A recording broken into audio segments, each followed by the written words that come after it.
اهلا بيكم عشاق اخبار الكرة في كل مكان. النهارده معانا فيديو جديد. هل يمكنك او تتوقع ان كهربا ونادي الزمالك ايد واحدة؟ نعرف كل ده بس لما تكمل الحلقة معانا للاخر. هل يمكنك تفكر ان كهربا ونادي الزمالك بيتفقوا على ابن عمهم مين؟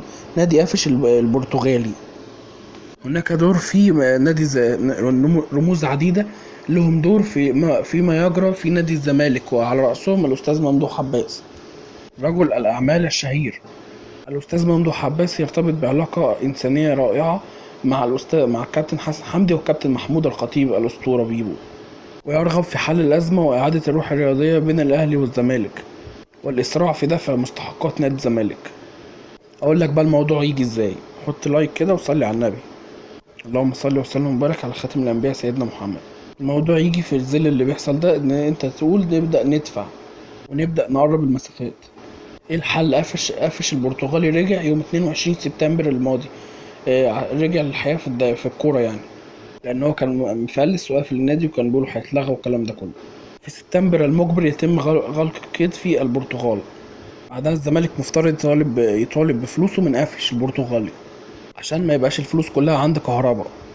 الخلاصة إن احنا اتواصلنا مع مسؤولين متخصصين في الأمر، والمسؤول قال هيبقى في تنسيق مع الأستاذ ممدوح عباس في ملف كهربا مع الكابتن الأسطورة كابتن محمود الخطيب بحل هذه الأزمة بشكل جذري ودفع مستحقات نادي الزمالك. ولا يمانع محمود عبد المنعم كهربا والنادي الأهلي بدفع 50% لمين؟ لنادي الزمالك لما ياخد اوردر من النادي الأهلي. ثم الأهلي يساعد الزمالك في الحصول على الفلوس منين؟ من قافش البرتغالي. يبقى انت كنادي الأهلي كسبت الغرامة للنص، كسرت الغرامة للنص مثلا. سبت ايه تاني؟ عودة الروح الرياضية بين النادي الأهلي ونادي الزمالك اللي من غيرهم ما بقاش هيبقى في كرة في مصر. سبت ايه تالت؟ ما قعدتش تتكلم في الوقت. سبت ايه رابع؟ اللاعب لم يعد مهددا بالايقاف، شارك معاك في كل المباريات وخاصة مباراة السوبر القادمة. الأمور دي كلها هتتم في الأيام الأخيرة من أغسطس، افتكروا كلامي ده كويس، أو الأيام الأولى من سبتمبر المقبل. السبب هو تواجد أستاذ ممدوح عباس خارج مصر. لكن كابتن الأستاذ ممدوح عباس بيفتح صفحة جديدة مع كل الهيئات، حريص على العلاقات الطيبة. واحنا بننقل خبر على فكرة، ملناش دعوة ولا ده ولا ده. اللي بقول لك عليه ده هو السيناريو اللي جاي. كل الناس عاوزة تهدئة، كل الناس عاوزة روح رياضية، كل الناس عاوزة فير بلاي وهو منافسة شريفة، وكل واحد يعمل لمصلحة ناديه. وكل ما أوتي من قوة اعمل لمصلحة النادي بتاعك وخليك في نفسك. في الملعب نتنافس منافسة شريفة. في الآخر النادي الأهلي والنادي الزمالك يتعاملوا باحترام ورقي وتقدير كده، ويتم تبادل الزيارات من النادي الأهلي لنادي الزمالك زي ما كنا بنشوف الكابتن محمود الخطيب وكابتن حسن شحاتة بيتجمعوا مع بعض دايما. فالمسؤول أكد لي الهدف في المرحلة القادمة تأمين كهربا، وإن خلاص بقى الصداع كده اللي هو إيقاف مش إيقاف الكلام ده لأ خلاص. اتنين، إن مفيش مشكلة ندفع 50% من الغرامة. تلاتة، إن نبقى إحنا والزمالك حريصين على الروح الرياضية في الدوري المصري والكرة المصرية، وحريصين إن النادي قفش البرتغال يدفع نص غرامة مع وضع الضمانات القانونية والأدبية. وفي النهاية يبقى هم عاوزين علاقات ودية حلوة بين الأهلي والزمالك. ده السيناريو اللي هيحصل في الأيام القادمة القليلة المقبلة. يا ريت توصل الفيديو كده لمليون لايك، مليون لايك، عشان الفيديو ده محدش قاله على اليوتيوب، ده على منصة اليوتيوب كلها، وانا اللي بقوله لك. وتكتب في التعليقات عاش كابتن محمود الخطيب وعاشت الروح الرياضية، وتعمل لايك للفيديو، وتكتب وجهة نظرك عن اللي هيحصل ده بين الاهلي، او مصدق ولا مش مصدق كهربا والزمالك ايد واحدة. ربما يتم العمل في الملف ده في الايام القليلة المقبلة لو تحدد ميعاد السوبر الافريقي ومكانه، لان الناس عاوزة كهربا معاهم في الملعب. هيغيب موقوف محلي الى 6 مباريات، بس هيقول لك خلاص يا عم انت كده بتبادر وبتحل المشكله وبتدفع 50% من الفلوس. طيب ننقل لحاجه جديده، بس لايك وشير واضرب اللايك يا غالي. صلي على حبيبك سيدنا النبي الزين، صلي على الحبيب قلبك كتير. زلزال 10 ريختر في نادي الزمالك، ان هو كل رجال اعمال وتلقته الاداره اللي بتدير نادي الزمالك دلوقتي اللجنه، وكل رجال الاعمال الزملكاويه كلهم ايد واحده من اجل التكاتف ووصول نادي الزمالك للقمه زي ما كان زمان. بيتم التنسيق منهم من اجل انقاذ نادي الزمالك واعادته الى مكانته المعروفه، تسديد ديونه وحل ازماته. طيب ايه الملف الشائك لدى جمهور نادي الزمالك؟ رحيل زيزو، تجديد احمد فتوح، تجديد محمد صبحي، مستحقات اللاعبين. الملف ده خده عدد من رجال الأعمال اللي بيحبوا نادي الزمالك، عشان يطوروه يعني ويشتغلوا عليه ويجددوا ويخلصوا كل الإجراءات دي. وعاوز أقول لبشرى لجمهور نادي الزمالك بقى كمان، مفيش رحيل لزيزو خلاص. دي البشرى اللي أنا كنت حابب أوصلها لكم. أنا من يومين قايل لكم إن هو هيرحل، لا مش هيرحل. تواصلت مع مسؤولين كبار في نادي الزمالك، قال لك اللاعب مش هيرحل من نادي الزمالك، وبيبذلوا كثار جهدهم إن هم يجددوا له وما يرحلش عن نادي الزمالك. اللي يقول لجمهور الزمالك ما يقلقش، لعيبته قاعدة في النادي، يتم التجديد لهم مسؤوليته الشخصية. والمسؤول ملتزم بتجديد عقد فتوح كمان، وبقاء زيزو، وتسديد مستحقاته اللي متأخرة عليه. تجديد عقد فتوح زي ما قلنا لكم. ومحمد صبحي 3 مسؤول بمستحقات اللاعبين، عاوز يسددها لهم ويخلص لهم كل الأمور دي عشان يلعبوا فريش كده في الملعب. وفرقة الكورة إيد واحدة على رجليها من تاني. ده بشرى بقولها لك، لأن بالنسبة لي ده زلزال. أنا بقول لك أهو. إلا أن كنت قايل لك من يومين كان هناك تفكير قوي وبشدة في بيع اللاعب الموهوب أحمد مصطفى السيد زيزو، مبلغ مالي 7-8 مليون دولار. التفكير كان يقول إيه؟ يجي لك المبلغ تحل بيه أزماتك في نادي الزمالك، تعالج بيه مشاكلك. لكن هنا المسؤولين الكبار اللي هيديروا نادي الزمالك قال لك لا، احنا هنحل كل الأزمات دي من غير ما نبيع زيزو ونحافظ على قوام الفريق الأساسي. وهم بيفتخروا ان هم بيشجعوا نادي الزمالك، وبفتخر ان احنا بنشجع نادي الزمالك وبنتمي لنادي الزمالك. هو المسؤول قال كده. بالتالي اللي يهمهم فرقة الكورة المسؤولين دول. لك هتعمل ايه لفرقة الكورة؟ انا كجمهور عاوز زيزو يقعد، وعاوز محمد صبحي يقعد، وعاوز فتوح يقعد كده، يعني يبقى في استقرار في النادي. هيتم ترضيتهم بالمعقول، يتم التجديد ليهم بالمعقول. اللي هيتمسك ان هو عاوز يمشي ده مشكلته وموضوع بقى. نطلع نقول للناس ان هو عاوز يمشي، مش عاوز يقعد في نادي الزمالك. ان الامور هتبقى بالمعقول ووفق الرولز. وهيجي مجموعه من كبار ولاعيبه نادي الزمالك الاساطير في على مدار التاريخ، هيديروا نادي الزمالك في الملفات دي. هيجي مسؤولين كبار من لاعبي رجال نادي الزمالك، هيعملوا لجنه كوره للم شمل نادي الزمالك من جديد. نجم كبير من نجوم نادي الزمالك التاريخيين، حط عند كلمه تاريخيين دي 100 خط، هيكون مدير الكوره. هيكون في مدير كوره ولجنه كوره، مع اللجنة الحديثة في 45 يوم المقبلين حتى الانتخابات الجديدة. ترتيب الأوضاع إلى الانتخابات المقبلة بعد 45 يوم من استلام اللجنة. قبل نهاية ديسمبر قبل نهاية ديسمبر هيبقى فيه مجلس إدارة لنادي الزمالك قوي جدا، هيبقى فيه توافق عليه من رموز نادي الزمالك كلهم. كمان ناويين إن هم يعملوا نادي 6 أكتوبر ده مشروع استثماري بجد ونادي بجد في 6 أكتوبر، يدخلك فلوس تنقذ لك نادي الزمالك.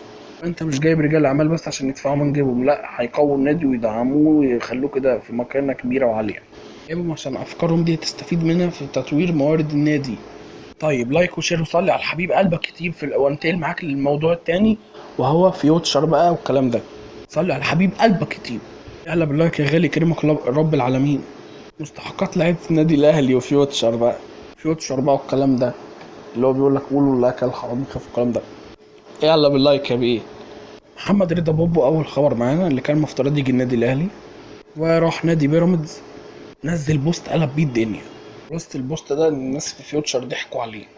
في كام؟ في 4 مليون و200 الف. احنا بننقل خبر اتقال، قال لك بياكلوا الحرام الكلام ده. النادي كله بقى اسمه مودرن فيوتشر وراح لوليد دامس، دكتور وليد دامس عفوا. فعمرها ما تحصل، ده خبر كاذب يعني ان هو ياكل مال اللعيبه. ده راجل محترم ومهذب دكتور، ده يديهم يا بيه ويزودهم. ممكن يكونوا اتأخروا بس في اللي هم يوصلوا له المبلغ بس مش أكتر، لكن ياخدوا حقهم. ممكن الراتب يتأخر لكن هيدي كل واحد حقه. قال لك مين؟ قال لك محمد رضا بوبو الخبر، ثم حذف محمد رضا بوبو البوست. قال لك سعد سمير، كريم نيدفيد، محمود مرعي، اللاعب التاني اللي راح معاهم فيوتشر مهند لاشين. كل الناس دي ليها فلوس بس متأخرة. أول حاجة نادي فيوتشر، جمهور النادي الأهلي زعلان منه إن هو مرضوش يدي محمد رضا بوبو للنادي الأهلي. فضلوا ايه ماليات بيراميدز على النادي الاهلي. لكن في الموضوع زي ده فكرنا شويه، قلنا ايه اللي يخلي النجوم يكتبوا على حساباتهم ايه اللي فلوسهم اتاخدت والكلام ده؟ هل مظلومين وزعلانين؟ ما نعرفش بقى ايه الخبر الصح. هو المعلومه جت كده، فكده هيخشوا في خناقه. طب اللي ليه فلوس بيعمل كده ولا بيروح يشتكي في اتحاد الكوره لو هو كلامه صح؟ مستندات ماليه بياخد فلوسه بيها، احنا برضو فاهمانين اتحاد الكوره قانوني. طب ايه الهدف؟ اقول لك انا. واحد عقد محمد رضا بابو في سنتين 7 مليون جنيه مصري. فرض ان هو قبض الموسم ده مش اللي خلص اللي قبله، عقده اصلا كله 3.5 مليون. بقى جاب منين بقى الكلام ده؟ راحش اشتكى ليه في اتحاد الكوره؟ طب ليه مسح البوست ده؟ ولازمته ايه اصلا البوست ده اللي نزله؟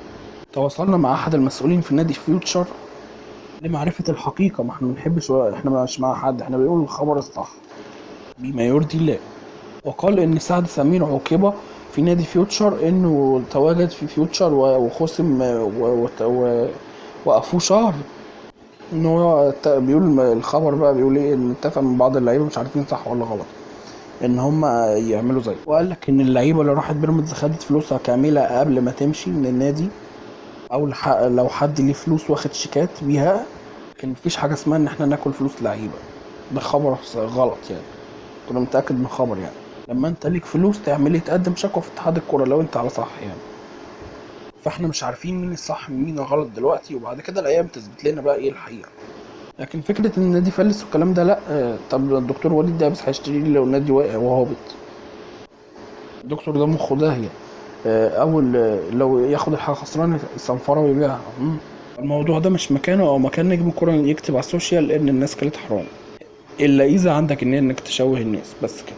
وكابتن احمد دياب ورفاقه راحوا على النادي فيوتشر، ورئيس مجلس اداره النادي ورئيس مجلس اداره مودرن فيوتشر لكره القدم اللي هو الدكتور وليد دابس، رئيس مجلس اداره نادي بيراميدز ومودرن الكوره مودرن فيوتشر لكره القدم. الكابتن احمد دياب مشي من شهر ونص والناس دي كلها.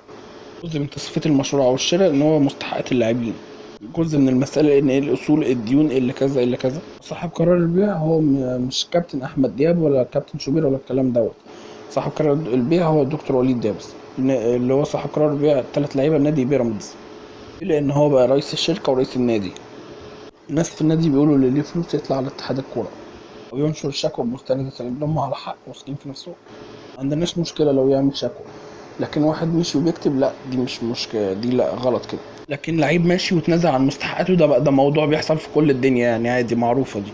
كابتن احمد سيد زيزو كان عاوز يتنازل عن مستحقاته ويروح النادي الشباب السعودي عادي خالص، 16 مليون جنيه ولا الكلام ده. فالفكرة يا جماعة ان احنا، انت زعلان من فوتشر وانا زعلان من فوتشر، بس لما اجي انتقد بشكل عقلاني، انتقد بشكل موضوعي. مضى مخالصة واتنصب عليه يروح يقدم بلاغ اتحاد الكورة. لكن فكرة بقى عشان في لعيب ما جاش يلا بينا نشوه الناس دي، لا مش حلوة. طيب كده يا جماعة نكون وصلنا لنهاية حلقة. مستني رأيكم في الكومنتات عن موضوع انت ايه الصح من موضوع، ايه رأيك في موضوع فيوتشر؟ اكتب لي في الكومنتات برضو، واكتب لي عاشا كابتن محمود الخطيب وعاشا كهربا، وتكتب كده كومنتات حلوة، وتكتب وعاشا جمهور الاهلي العظيم، وعاشا جمهور نادي الزمالك العظيم، والزمالك والاهلي ده ان شاء الله يكونوا ايد واحده. وتكتب لنا في الكومنتات وكده نكون انتهت حلقتنا. والله لولا استر الله ما كانش حد فيكم اتفرج علينا من كثره المعاصي والذنوب. قبل ما تقفل الفيديو صلي على النبي وصلي على سيدنا محمد، اللهم صل وسلم وبارك على سيدنا محمد خاتم الانبياء والمرسلين. اشوفكم على خير الفيديو الجاي. السلام عليكم.